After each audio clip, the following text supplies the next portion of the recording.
Hello friends, welcome back to the tetrahedron chemistry classes.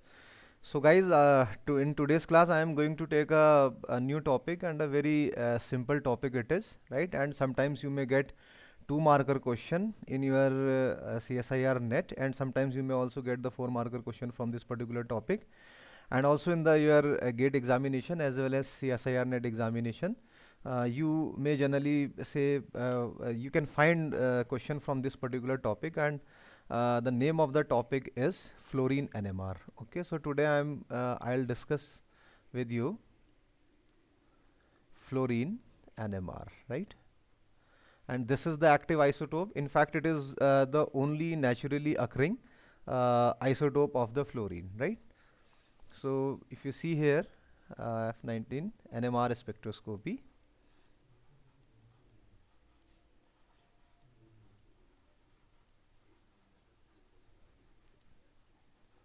Okay, and it's a very simple topic. And how you can understand, you see here, if you see your series actually, like here, say you are having your fluorine, chlorine, bromine and iodine. Okay, so this actually only this fluorine actually it couples with NMR. Sorry, it's couples with the proton. Couple with proton. That is 1H. Okay, while these three they do not couple with proton. So this is something very important. Okay, and why it is important, say, see, you can see in case of the bigger halogens like chlorine, bromine and iodine, they have the very large electric quadruple moment, and that large electric quadruple moment causes spin decoupling, right? So whenever you have the spectra which are spectrum which is having chlorine, bromine or iodine along with the iodine, so there is no need to worry about the coupling and the splitting pattern in that case. Only this fluorine actually can couple. And for your knowledge, you should know actually this particular isotope, right? Only this isotope, this is the only naturally occurring isotope of fluorine. Naturally occurring isotope. Okay, then you should know some of the important fact about this fluorine also. And say for this actually spin, you see I, the value of the I, that is a spin, is half. Just like your proton, in case of the proton you are also having the value of the I is half actually, right, in that case. And a very important thing which you should note actually, right, if you want to know the resonance frequency, resonance frequency, and if you are looking for your this particular isotope of the fluorine, then it would be roughly actually 56 megahertz. 56 megahertz. And see, for actually for this you see the magnetic field, if you check the magnetic field, then it is 14092 Gauss. And if you compare that resonance frequency of this fluorine with that your proton, right, so it is, you can see, roughly around 60 megahertz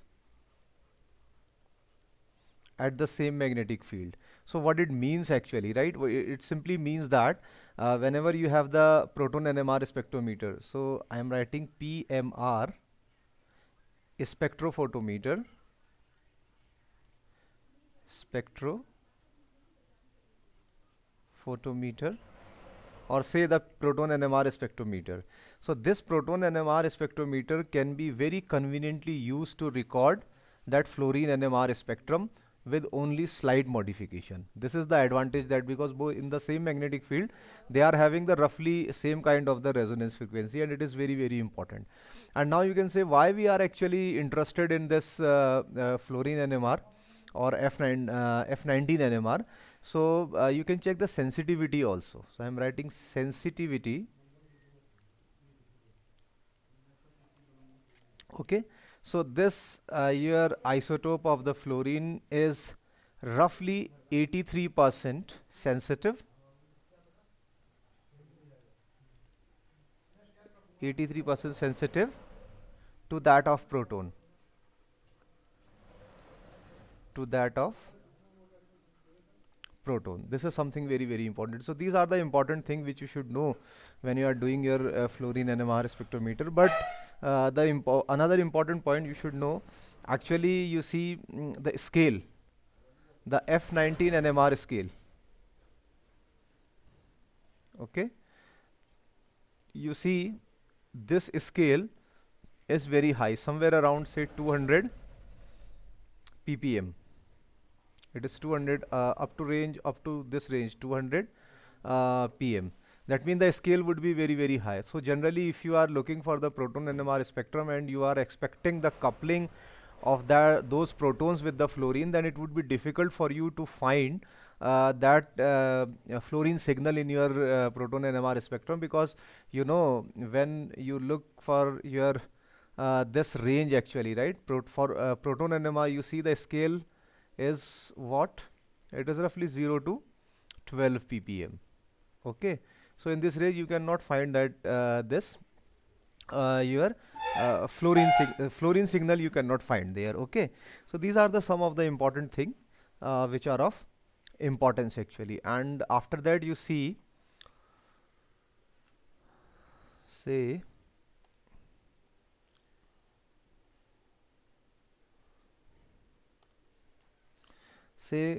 coupling, you see the coupling constant.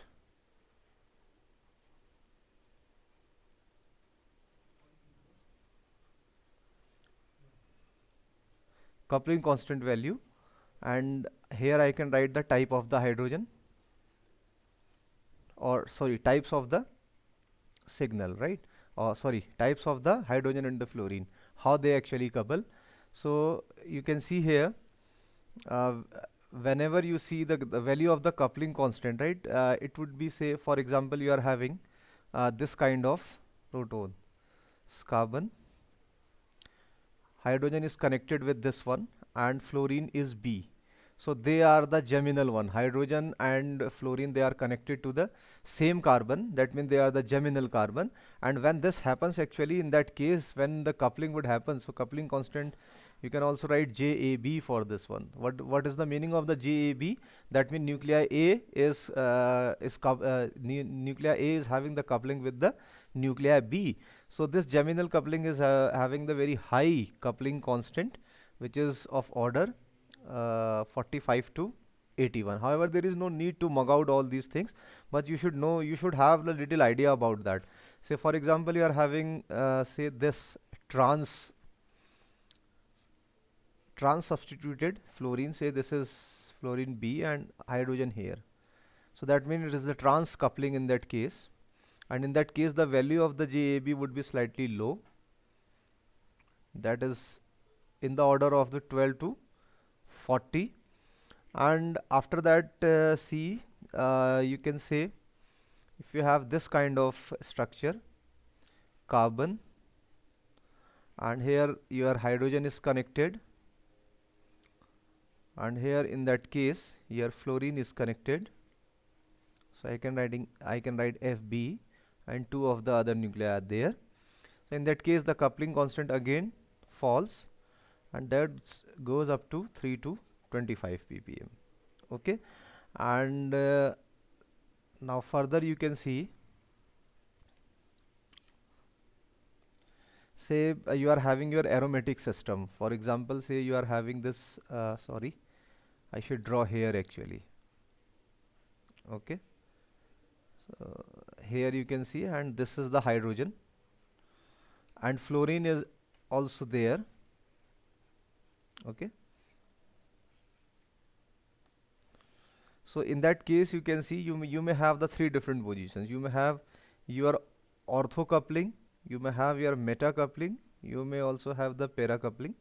And whenever the coupling, ortho coupling is there, that means the hydrogen fluorine is actually fluorine is having the coupling with the ortho hydrogen, then this would have very high value of that coupling constant, somewhere around in the range of the 6 to 10, okay, and when it is meta, then it falls little, goes up to 5 to 6, and for para it is only of this particular order, right?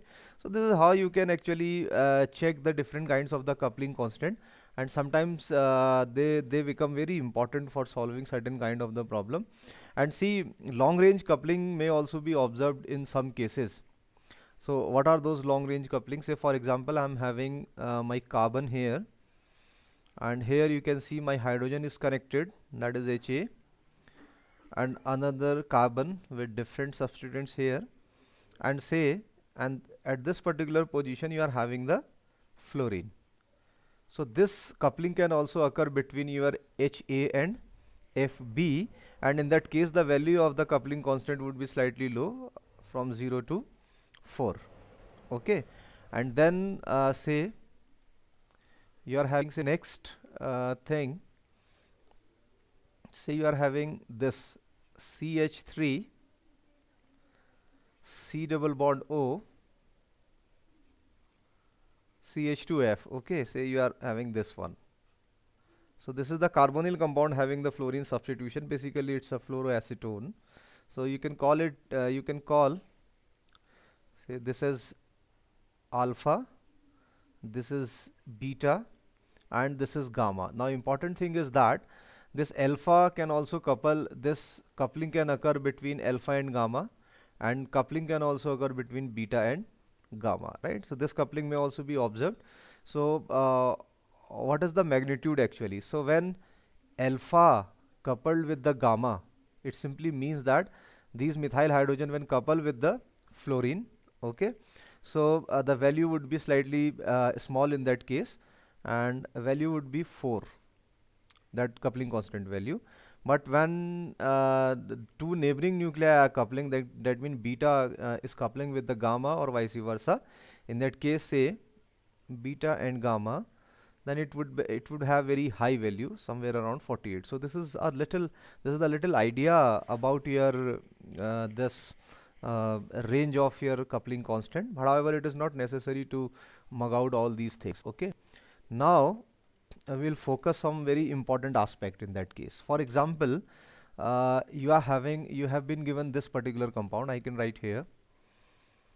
Say you have been given, this is carbon here, this is another carbon here, and chlorine is attached here, and chlorine is attached here, and two hydrogens are there. This is H, this is another H, and these are the two fluorines. Okay, these are the two fluorines. And in that case, say we are interested in the proton NMR spectrum. If we are interested in the proton NMR spectrum, so what will happen in that case? You can see chlorine cannot actually couple with the fluorine as well as with the hydrogen, right? Because they are having the very high value of your quadruple moment, right? And due to this, the coupling cannot occur. Already decoupling would be there. Now say if you are looking for this one, so this is your hydrogen and this is another hydrogen. Both these hydrogen are of the same kind. And if you are looking for the signal for HA, okay, so you will get the signal somewhere around 4.0 ppm in the proton NMR scale. Okay, and you see here in the neighboring, actually you are having these two fluorine. Okay, so if you apply, if you want to check the splitting, so what will happen? You will use n+1 rule, and due to this n+1, what will happen? Two fluorines are there, plus 1, that is equals to 3. So in that case, you will get the triplet. You will get the triplet for the proton. But remember, you will not find the signal for the fluorine in that case, because fluorine is having the very large scale, large range of that chemical shift actually, which extend up to 200 parts per million. Okay, so now you can see you can go a little further actually, right? Say you have been given a different compound. So this is how you can understand this one. Now say for example, you are having a second compound that say you have been given this CH3 and it is connected with the hydrogen here, and it is connected with the chlorine here, it is connected with the fluorine. Okay, so you know this chlorine will not cause any kind of the splitting actually. So if you are looking for the signal for this only, so what will happen actually? So first actually the homonuclear coupling would occur. So during that homonuclear coupling, what will happen? These hydrogens actually, which are three of identical kind, they will actually couple with that hydrogen. And if we apply the n plus 1 rule, so you will get what? 1 plus 1, that is equals to 2, which would be your doublet, and this doublet will have the intensity of the or integration of the 3H, because 3 methyl protons are there. So this is how you can understand. Now say for example, you may think in the another ways. Now say I'm not including this one. So actually this signal is for this one. Now we can go for this one, right? If you want to check the signal for this one, so what will happen? That will give you say another n plus 1 rule. In the neighboring you can see the 3 protons are there in the methyl, so 3 plus 1, that will equal to 4.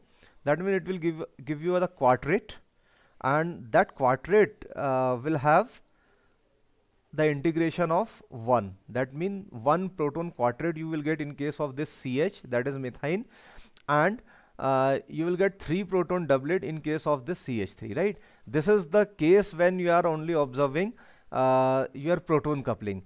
But the important thing is that, see, in that case, I can show you in that manner. Say for example, for this you got the doublet, right? So you can straightforward write the doublet here, and this is what, if you want to know the J in that case, so that means JHH, because hydrogen were coupling in that case, and you are getting the doublet for this one.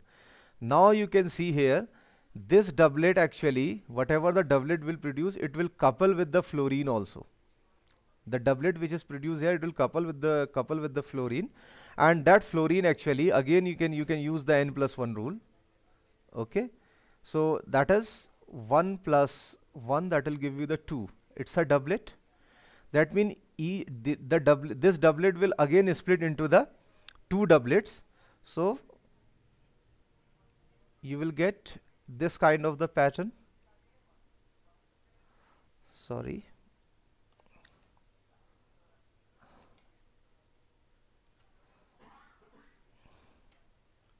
So I can write this in that manner. Okay. Now, and then if you want, then you know what they are actually. Right? You can actually correlate these also. So but I am not correlating them. So basically what they are actually, JHF. So what you will get in that case actually, you will simply get in that case, whenever it is having doublet of doublet, DD you will get doublet of doublet, and the spectrum would look like in that manner. It's a doublet of doublet, right? And this is what, when it is coupled with the fluorine, F coupled. Similarly, if you want to look for this one, you have already produced a quartet here. 1, 2, 3, and say 4, right? And this quartet actually, which is produced here, it will again see first you can see here, this will couple with this one, produce a quartet, and that quartet will couple with the fluorine, and individual peak will again split into a you can see it will split into the doublet. So this will give you the doublet, and this one will also give you the doublet, and this one will also give you the doublet, and similarly this one will also give you the doublet in that case. So basically it's a, what it is actually, it is a doublet of the quartet. It is the doublet of the quadrate. So this is how you can see the fluorine if present and you are looking for the splitting pattern. See, don't forget we are looking for the proton NMR spectrum. So in that case you can see the fluorine is actually making that spectrum very complicated, right? See, but you see in that case you will observe only few of your peaks which will appear in the proton NMR spectrum, right? Now you can see, you can say, I can give you the some more examples. Say, uh, what we can do. Say you have been given this compound CH3 C double bond O and CH2F. You are having this one. Okay. See, there is no problem in that. If you have a decoupled spectra, if you have the decoupled spectra, proton decoupled NMR, proton, sorry,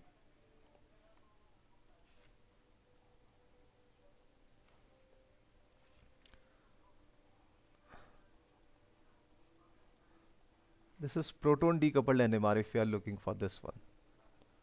So in that case, there is no problem. You will get the singlet. Okay, you will get the singlet for this F19. But what will happen, you see here, if you look the coupled spectra, coupling would occur in that case. So as I already told you, this actually, this CH3 can couple with this fluorine and this CH2 can also couple with that fluorine. That means the complex pattern, this would produce a complex pattern.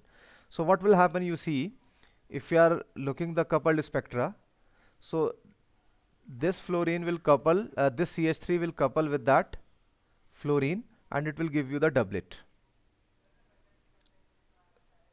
So it will give you a doublet. So I am writing D for the doublet in that manner. Okay, that means coupling with the fluorine.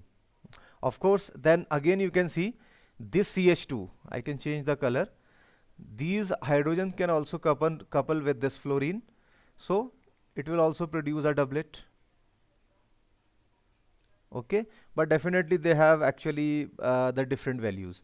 Since this hydrogen and the fluorine are the geminal one, so in that case very high J value would obtained. High J value you can write here. And in that case, because the separation between the methyl and the fluorine is large, in that case your coupling constant would be lower J value in that case.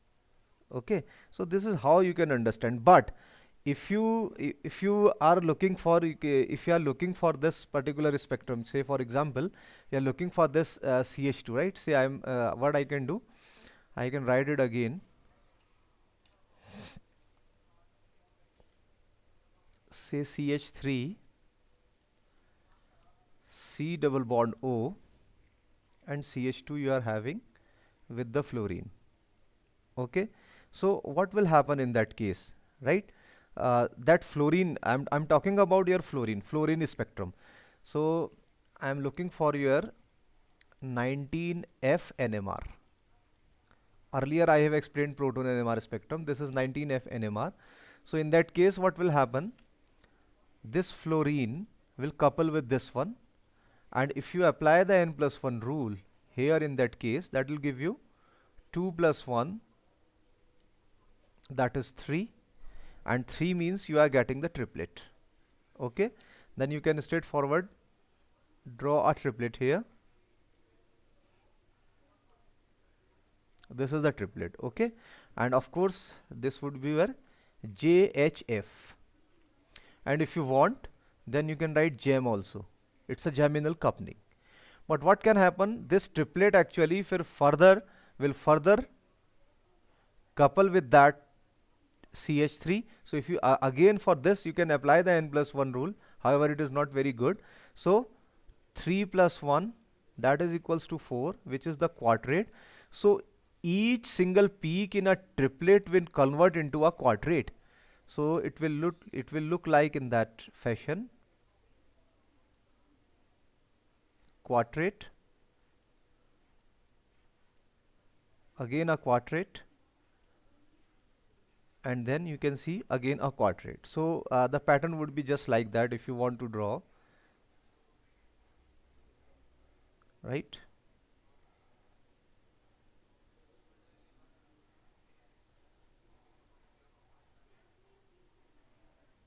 In that manner, right? So this is the pattern of the peak. So this is how you can get the idea actually about some of your structures. Now we will solve some of the problem based on this fluorine NMR, and how we can assign the structure of certain things, right?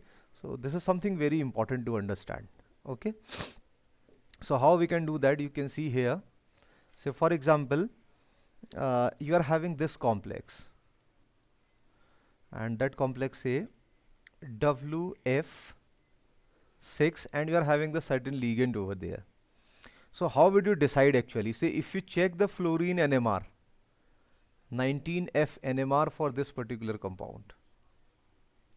Okay, so this compound generally actually uh, it gives the three signals. It gives three signals, and those signals were having the intensity ratio of 4 is to 1 is to 1. This intensity they are having.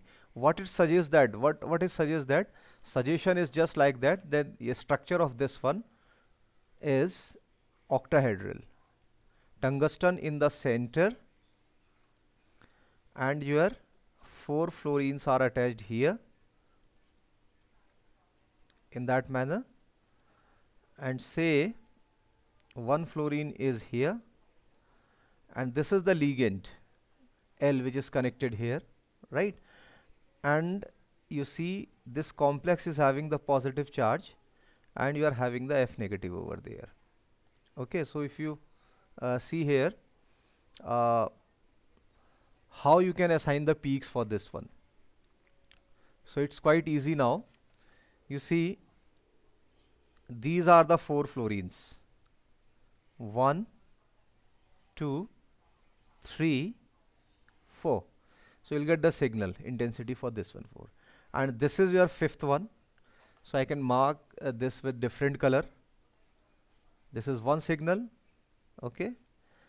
And then say you are having this fluorine. So I am putting that fluorine in the triangle, okay, in that manner. So this suggests that this tungsten complex having this particular structure. So this fluorine NMR spectroscopy is very, very important if you want to explain some of the structural feature of the molecules. Similarly, you can see the various uh, other diagrams here. So I can show you.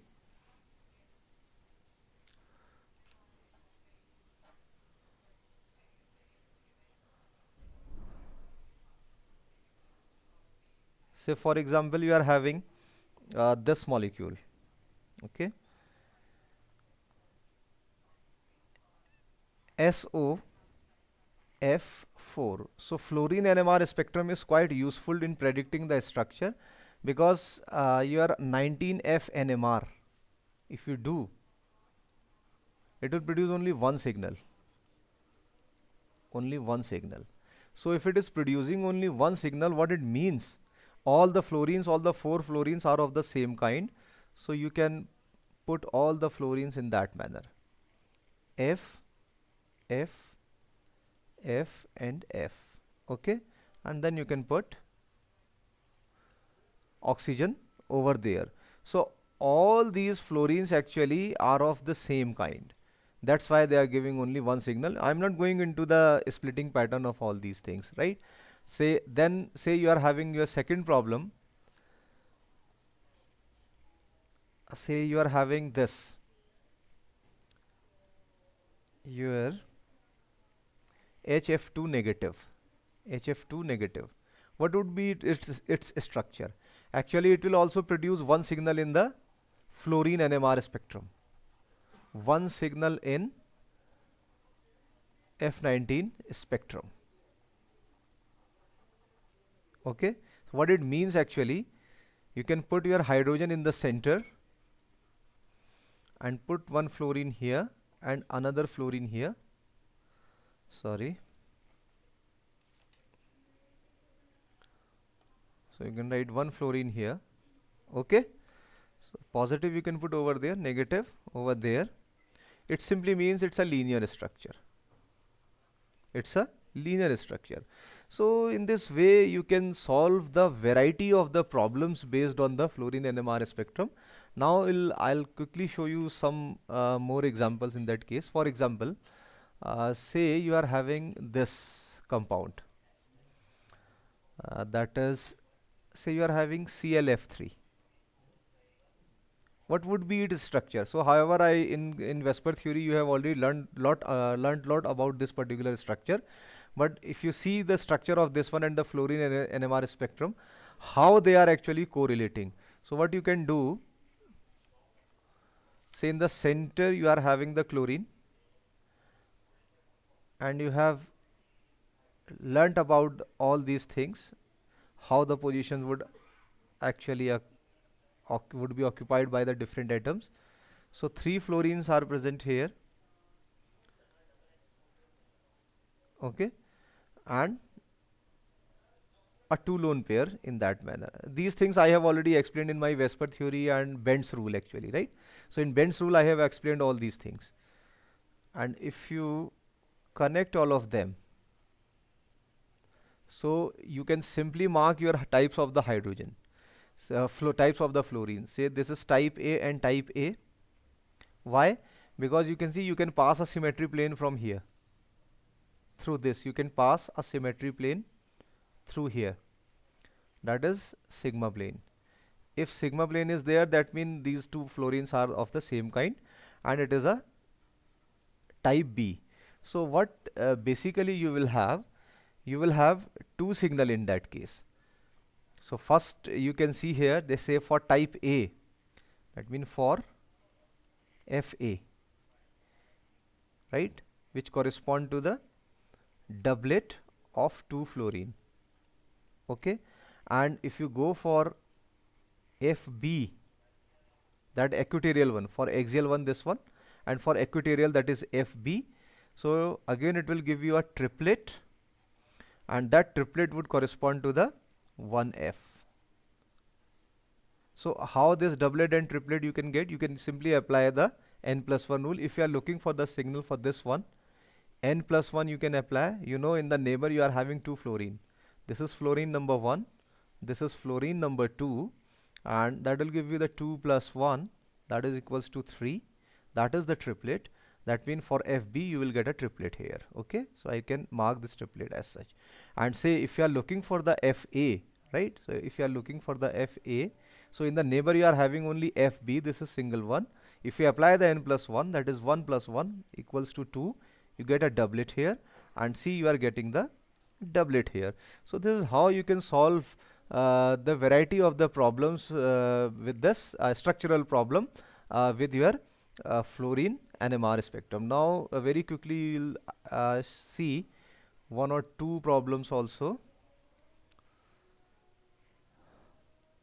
Say you're having this SF4, and if you are observing that your fluorine NMR spectrum, I am again interested in the 19F NMR.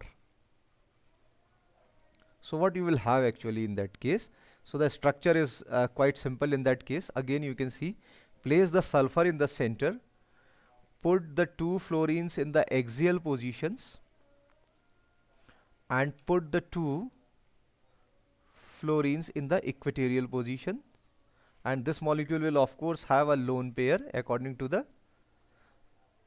Vesper theory, and then you can apply the Bent rule how actually lone pair would go to the equatorial site. And if you check, so this is a Fa and Fa due to the symmetry plane which is present here, and again you can see here, if you actually put an imaginary plane from here to here, this is another sigma plane. When sigma plane is there, that means this fluorine and this fluorine, they are of same type, so you can write it as Fb and Fb. And now if you are looking for the signal for Fa, right? So for Fa actually it will give you a triplet, and that triplet would correspond to the 2-fluorine. Okay, so why triplet for this one? Because in the neighboring we are having the Fb, which are 2 actually. So this is say 1, this is 2, and if you are looking for this one splitting pattern, n plus 1, that is 2 plus 1 equals to 3. Now if you are looking for the signal for your Fb, again you can see you will get a triplet, and that triplet would also correspond to the 2f in that case. Okay, and again if you apply, so you can apply the n plus 1 rule to axial. So this n, this 2 is for your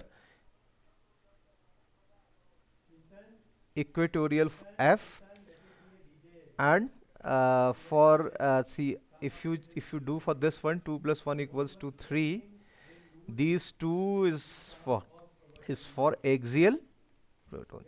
So this is how you can understand the fluorine NMR spectrum of various compounds. So these are the few problems. Now we can quickly do one or two more problems in that case. Say for example, I am having my, say in that case, I am having PF4Cl, and if you want to know the structure of this particular compound, okay, so how we can get the structure of this particular compound?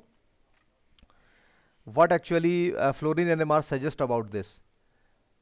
Phosphorus in the center, chlorine bigger in size, where say it will then according to the Bend's rule it will occupy your equatorial position, and you can put the 2 of the fluorine here just like that, and then 2 axial fluorines you can put here. Okay, so this is the same situation actually. It is type A or type A due to the plane of symmetry, that plane, and if you put the plane over there, this is another sigma plane. So these are the FB and FB. So it will produce the same kind of the singlet, same kind of the NMR spectrum. For type A, that means if you are looking for the Fa type, then it will give you a it will give you a triplet. You see how it can actually it can give you the triplet, right? And of course I can write in that manner, will give you the triplet, and your 2 fluorine would be there, right? Similarly you can go for the B also, for FB also. Okay, so what it will give you? It will give you again a triplet corresponding to the 2f. So this is how you can solve the various kinds of the problem. And now I can look for the last problem for this.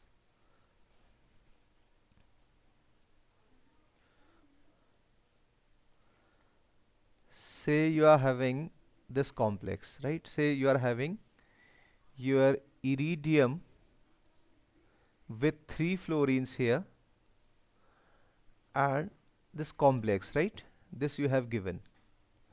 So you know 3 fluorines are there, and it's an octahedral complex. So it can form 2 kinds of the isomer. First is actually facial, which is a kind of the cis, and second isomer could be your meridional, and that meridional is kind of trans. Okay, so if you want to draw the structure for this one, so for example, say I am drawing the structure, iridium in the center, and you see I am putting all the fluorines at 90-degree angle. Okay, so this is 90-degree, this is also 90-degree, and between this and this is also 90-degree. Okay, so it's a facial isomer. It's a facial isomer. In another phase you can put your carbonyl, CO, CO and CO. So in that case you can see all the three hydrogens Fa, Fa, Fa, because they are present in the same phase and they are actually having the equal bond angle among them. So all are of the same kind, and this will give you the singlet in the F19 spectrum, and that singlet would correspond to the your three fluorines. Okay. Now if you want to write, if you want to draw another your isotope meridional, so you can put IR here, and in that case you will put this F and this F at transposition, that is at 180 degree, and remaining things are same. Fluorine is here, carbonyl is here, and another carbonyl is here, and another carbonyl is here, right? This is the situation, say. So in that case you can see here, because this octahedral complex is always having that symmetry plane, so you can call them as this is Fa, this is Fa. So these two are of the same kind because it is having the plane of symmetry, right, which goes, actually that plane goes in that manner. Okay, so this is how you can draw. This is the plane, right, making them. So obviously this would be your type B, so this will produce two signals. Okay, this will produce two signals, and if you want, then you can see here for Fa,